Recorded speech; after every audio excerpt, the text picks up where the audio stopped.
What? పనిలో నుంచి తీసేయాలా? ఎందుకు? No arguments. దాని మొహం నాకు నచ్చలేదు. That's all. ఓహో, మరి నీ టెంపర్మెంటు, నీ క్యారెక్టరు, నువ్వు చేస్తున్న పనులు కూడా నాకు నచ్చలేదు. నువ్వు ఇంటి కోడలి స్థానంలో ఉండేందుకు అర్హురాలివే కాదంటాను. వెళ్ళిపోతావా?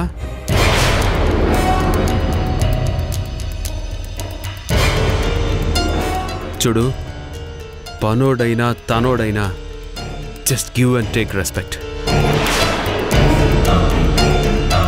అది ఈ ఇంటి పద్ధతి. అండర్స్టాండ్?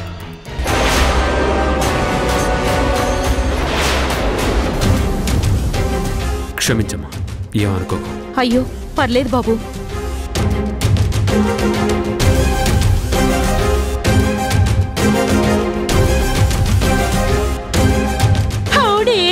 How dare you. మరి ఇప్పుడేమంటారు?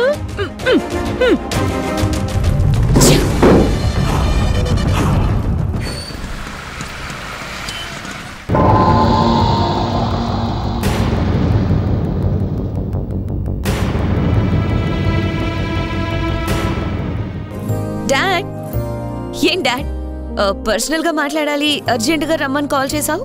Yes baby, most important matter. రేపే లాస్ట్ డేట్. ఒక బిగ్గెస్ట్ కాంట్రాక్ట్ కోసం టెండర్ వేయాలనుకుంటున్నాను. వావ్, అడ్వాన్స్ గా congratulations dad. Sorry baby, contract నా చేతికొస్తుందన్న నమ్మకం నాకు కుదరటం లేదు. నేనిప్పుడు ఆ టెన్షన్లోనే ఉన్నాను. Dad, what do you mean? Yes baby, చెప్తాను విను. 1000 crores టెండర్ అది. దాంట్లో మినిమం 50% ప్రాఫిట్ ఉంటుంది. I see. అంటే 500 crores. am I right dad? Yes, exactly. ఆ టెండర్ని దక్కించుకోవడం మన ప్రెస్టీజ్కి సంబంధించిన ఇష్యూ. కానీ మీ బావ శ్రీరామున్నాడే, వాడి వల్లే ఆ టెండర్ మనకి దక్కకుండా పోతుందేమోనని నాకు వర్రీగా ఉంది. అర్థమైంది డాడ్. ఆ శ్రీరామ్ టెండర్ వేయకూడదు, అంతేనా? అంతే బేబీ. కానీ ఆ శ్రీరామ్ కూడా ఆ టెండర్ని దక్కించుకోవడం ప్రెస్టీజియస్ గానే ఫీల్ అవుతున్నాడని నాకు తెలిసింది. తను పోటీలో ఉంటే నేను నెగ్గడం చాలా కష్టం, ఆల్మోస్ట్ ఇంపాసిబుల్ అనుకోవచ్చు. డోంట్ వరీ డాడ్, మా బావ పోటీకి రాడు, ఆ టెండర్ వేయడు. అదెలా బేబీ? ఆ శ్రీరామ్ పక్కా బిజినెస్ మెంటాలిటీ ఉన్నవాడు కదా. లాభం వచ్చే ఏ ఒక్క అవకాశాన్ని కూడా వాడు వదులుకోడు. డాడ్, వదులుకునేలా నేను చేస్తాను. లేదు బేబీ, నువ్వు చెప్పినా కూడా ఆ శ్రీరాముగాడు అస్సలు తగ్గడు. డాడ్, నువ్వు నీ కూతుర్ని చాలా తక్కువ అంచనా వేస్తున్నావు. చూస్తూ ఉండు డాడ్, ఆ శ్రీరామ్ టెండర్ని వదులుకోవడం మాత్రమే కాదు, ఆ శ్రీరామ్ని నేను ఒక్కో మెట్టు కిందకి దింపుతాను. అట్ ద సేమ్ టైం నిన్ను ఒక్కో మెట్టు పైకెక్కిస్తాను. And you'll be the winner. And he will be the loser. Baby, నువ్వు చెప్తుంటే వినడానికి చాలా బాగుంది, కానీ అది ఎలా సాధ్యమవుతుంది? Just leave it to me, Dad. నేనిప్పుడే మా బావగారి ఆఫీస్కి వెళ్ళి మాట్లాడతాను.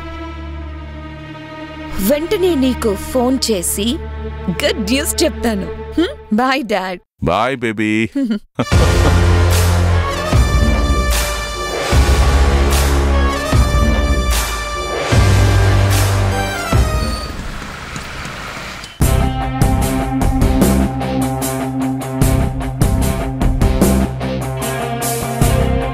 సార్, మనం టెండర్ని సబ్మిట్ చేయడానికి రేపే చివరి రోజు. ఆ కాంట్రాక్ట్ డీటెయిల్స్ మొత్తం ఈ ఫైల్లో ఉన్నాయి సార్. మీరు కొటేషన్ ఫిగర్ని ఫైనల్ చేస్తే వెంటనే సబ్మిట్ చేస్తాను. నేను కూడా ఆ కాంట్రాక్ట్ గురించే ఆలోచిస్తున్నాను. ఈసారి కాంపిటీషన్ చాలా ఉంది సార్. ఎంతమంది పోటీలో ఉన్నా ఆ టెండర్ మాత్రం ఖచ్చితంగా మీకే వస్తుంది. అంత బ్లైండ్ కాన్ఫిడెన్స్ ఉండకూడదు. డిపి, ఆ దుర్గా ప్రసాద్ కూడా ఈ టెండర్ని దక్కించుకోవాలని చాలా గట్టిగానే ప్రయత్నిస్తున్నాడని నాకు తెలిసింది. ఎంత ప్రయత్నించినా మీ రైఫల్ ఆ డీపీ డిసప్పాయింట్ కాక తప్పదు సార్.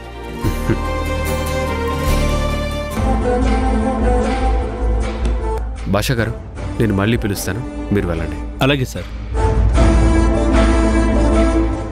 ఏంటి బావగారు, చాలా కష్టపడి టెండర్ని రెడీ చేస్తున్నట్టున్నారు? ఎందుకొచ్చావు? మీ కొటేషన్ ఫిగర్ని నేను కొట్టొద్దామని. అది టాప్ సీక్రెట్. దాన్ని బ్రేక్ చేయడం ఎవ్వరి వల్ల కాదు. ఓకే ఓకే, కూల్ బావగారు. ఈసారి మీరు ఆ టెండర్ కోసం పోటీ పడ్డం లేదు. What you mean? I mean what I say mister Sriram. ఆ కాంట్రాక్ట్ ని నువ్వు వదులుకోవాలి. Are you mad? 1000 కోట్ల కాంట్రాక్ట్, అట్లీస్ట్ 500 crores ప్రాఫిట్ వచ్చే ప్రాజెక్ట్. అలాంటి గోల్డెన్ ఆపర్చునిటీని నేను వదులుకోవడమా? No way. మిస్టర్ శ్రీరామ్, ఆ ప్రాజెక్ట్ మా డాడీకే రావాలంటే నువ్వు వదులుకొని తీరాలి. ఇంపాసిబుల్. జరగదు. జరిగి తీరాలి. జరగకపోతే? ఆ ప్రాజెక్ట్ ని నువ్వు వదులుకోకపోతే నీ తమ్ముడు బాలుని నేను వదిలేస్తాను.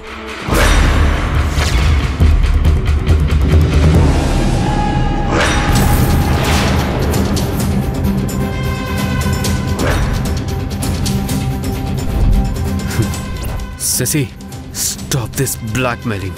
No, this is not at all blackmailing. It is truth telling. Ceci, నా మంచితనాన్ని అడ్వాంటేజ్గా తీసుకోవాలని అనుకోకు. నేను తలుచుకుంటే I don't care. నేను నీతో ఆర్గ్యూ చేయడానికి రాలేదు, నీకు వార్నింగ్ ఇవ్వడానికే వచ్చాను. ఐ రిపీట్, రేపు నువ్వు టెండర్ని వేస్తే నేను ఖచ్చితంగా బాలుని వదిలేస్తాను.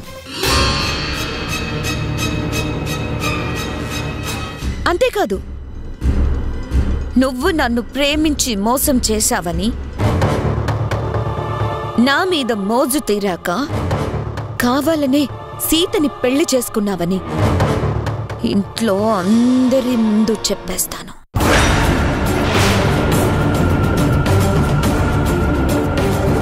నీ నోటికి హద్దు పొద్దు లేదా? లేదుగా, ఉండదు కూడా.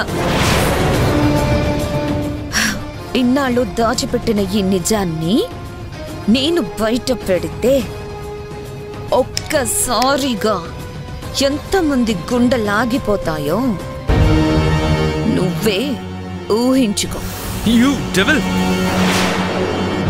నీ డాడీ గెలుపు కోసం నువ్వింతగా దిగజారిపోతావని నేను కలలో కూడా అనుకోలేదు. ఇప్పుడు అర్థమైంది కదా మిస్టర్ శ్రీరామ్, ఇది వార్నింగ్ కాదు, ultimatum. If you ditch me, I will ditch you. Mind it.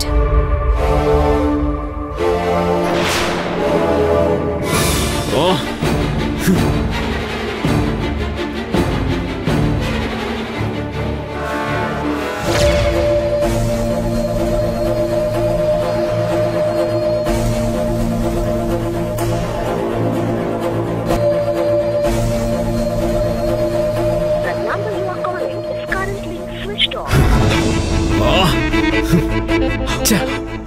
My God! ఇప్పుడు ఆవేశంతో రెచ్చిపోయిన శశి ఇంట్లో వాళ్ళకి నిజం చెప్పేస్తే ఏం జరుగుతుందో.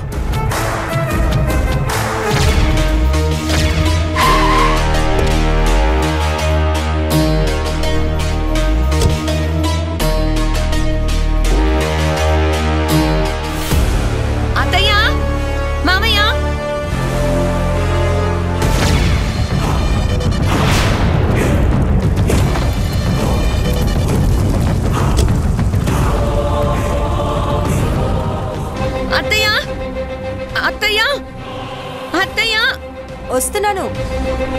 శశి, ఏమైందమ్మా? తాతయ్య గారు నన్ను క్షమించండి. నేను భరించలేకపోతున్నాను.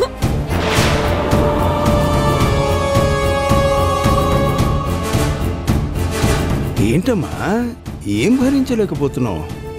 నిన్నెవరైనా ఏమన్నా అన్నారా? అనడం మాత్రమే కాదు, చాలా చాలా దారుణంగా అవమానిస్తున్నారు. అది నా వల్ల కాదు. నాకు బతకాలనిపించడం లేదు. చచ్చిపోవాలన్నంత బాధగా ఉంది నాకు.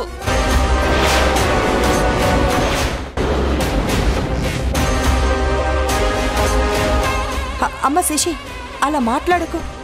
ఇది నీ ఇల్లు. నువ్వు మా కోడలివి. నిన్ను ఎవరైనా ఎందుకు అవమానిస్తారు?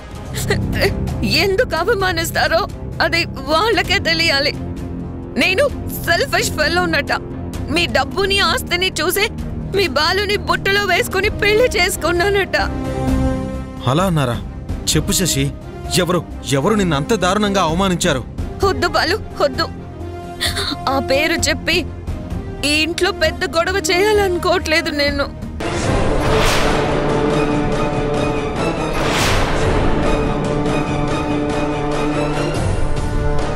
నేనేమి డబ్బుకి గతి లేని దాన్ని కాదు. మా డాడీ కూడా కోటేశ్వరుడే.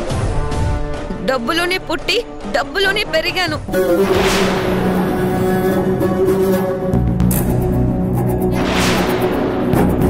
చిన్నప్పటి నుంచి తల్లి లేక నేను ఒంటరితనాన్ని ఫీల్ అయ్యేదాన్ని.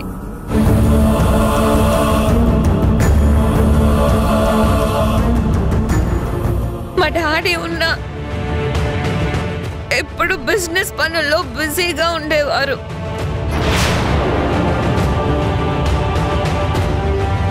నా ఫీలింగ్స్ ని, నా ఆశల్ని, నా కోరికల్ని ఎవరితో చెప్పుకోవాలో నాకు తెలిసేదే కాదు.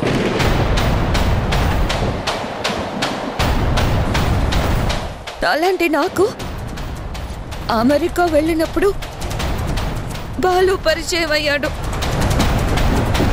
నా ఫీలింగ్స్ ని అర్థం చేసుకొని నన్ను ప్రేమించాను అని అన్నాడు.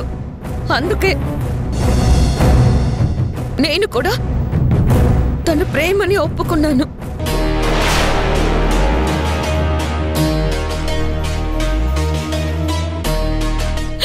తన కుటుంబం నా కుటుంబం అవుతుందని ఆశపడ్డాను.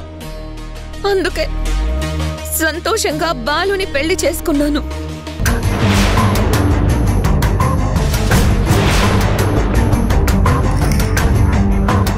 గాడ్ ప్రామిస్ గా చెప్తున్నాను, నాకు కావాల్సింది డబ్బు కానే కాదు, గొప్పటి ప్రేమ.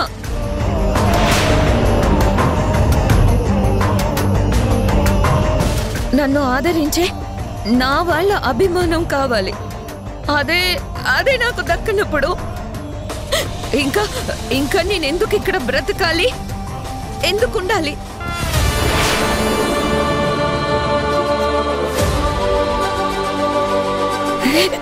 బాలు, పద వెళ్ళిపోదాం. మనిద్దరం ఎక్కడికైనా దూరంగా వెళ్ళిపోదాం. శశి,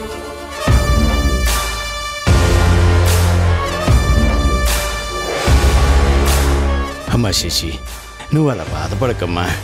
నీ మనసును ఎవరు బాధ పెట్టారో మాకు తెలియదు, కానీ మేమెప్పుడు అలా అనుకోమమ్మా. అవును శశి, మాకు సీతెంతో నువ్వు కూడా అంతే. లేదమ్మా, శశి అంతగా హర్ట్ అయిందంటే ఖచ్చితంగా రీజన్ ఉండే ఉంటుంది.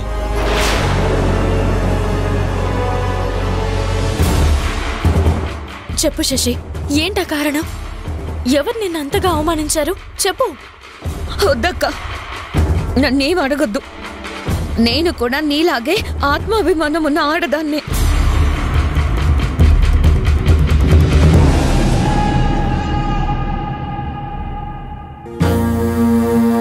ఏంటి బావగారు, ఇంత జరుగుతుంటే మీరు సైలెంట్ గా ఉన్నారంటే ఏంటి అర్థం?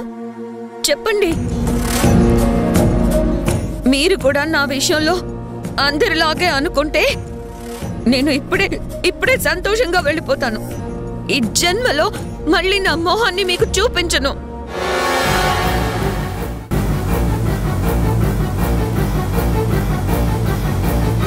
శశి, నువ్వు నన్ను ఎంతో అభిమానంగా అక్క అని పిలుస్తావు. ఆ చనువుతోనే చెప్తున్నా. బయట వాళ్ళు ఎవరో ఏదో వాగినంత మాత్రాన నువ్వు పట్టించుకోవాల్సిన అవసరమే లేదు. ఇంట్లో ఎవ్వరూ కూడా నీ గురించి తప్పుగా ఆలోచించరు.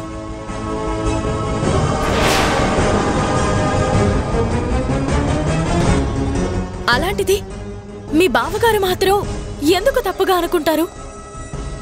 ఆయనకి తన తమ్ముడు బాలు అన్నా నువ్వన్నా ఎంతో ప్రేమ ఉంది, ఎంతో మమకారం కూడా ఉంది.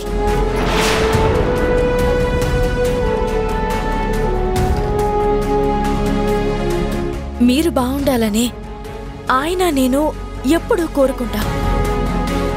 ఏమండి చెప్పండి.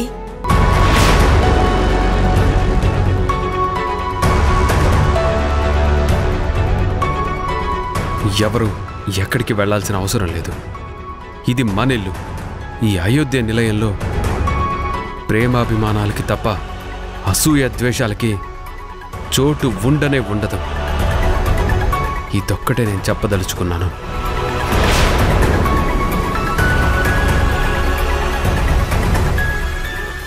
విన్నావా చెల్లి? అది మీ బావగారి మాట అంటే ఆయన మాటే నా మాట కూడా. నువ్వింకేం ఆలోచించొద్దు, అనవసరంగా నువ్వు బాధపడొద్దు, సరేనా? పద లోపలికెళ్దాం రా.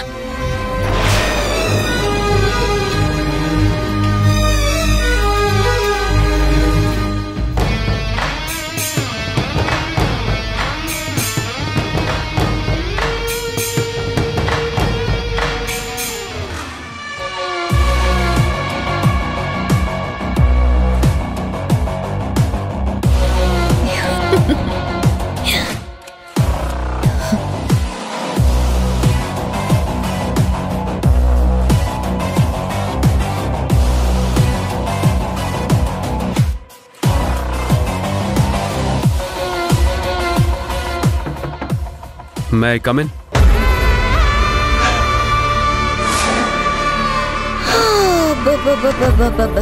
ఏం మేనర్స్, ఏం డీసెన్సీ, ఎంత పద్ధతి. ఇవన్నీ ఇందాక ఆఫీస్లో ఉన్నప్పుడు ఏమయ్యాయి? శశి ప్లీజ్. ఏంట్రామ్, నీ మొహంలో అంత టెన్షన్ కనపడుతుంది? ఎక్కడ నేను నిజాన్ని చెప్పేస్తాను అని టెన్షన్ పడ్డామా? యా, చెప్పాలనే చాలా ఆవేశంగా వచ్చాను. ఎంతైనా నువ్వు నా ఎక్స్వి కదా, అందుకే నీకోసమే చిన్న గ్యాప్ ఇచ్చాను. నౌ టెల్ మీ, నేను చెప్పినట్టు చేస్తావా లేదా? ఆ కాంట్రాక్ట్ ని వదులుకుంటావా లేక అందరి ముందు నిజాన్ని బ్లాస్ట్ చేయమంటావా? శశి ప్లీజ్, అంత పని చేయొద్దు. నేను నోరు తెరవకుండా ఉండాలంటే నువ్వు నాకు నో అనే మాటని చెప్పకుండా ఉండాలి.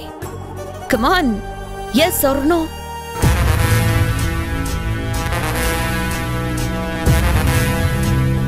Yes.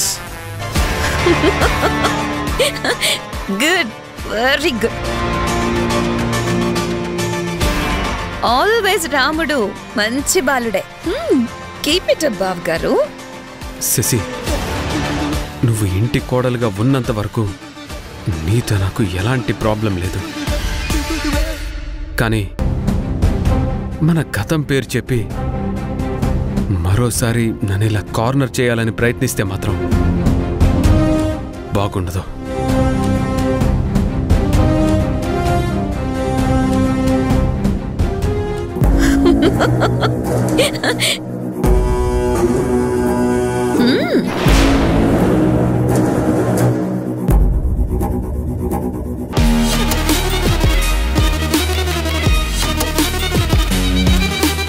ఒసే సీత, నీకు టైం దగ్గర పడింది. తొందరలోనే నిన్ను రామ్కే కాదు, ఈ కుటుంబానికే దూరం చేస్తాను. You devil!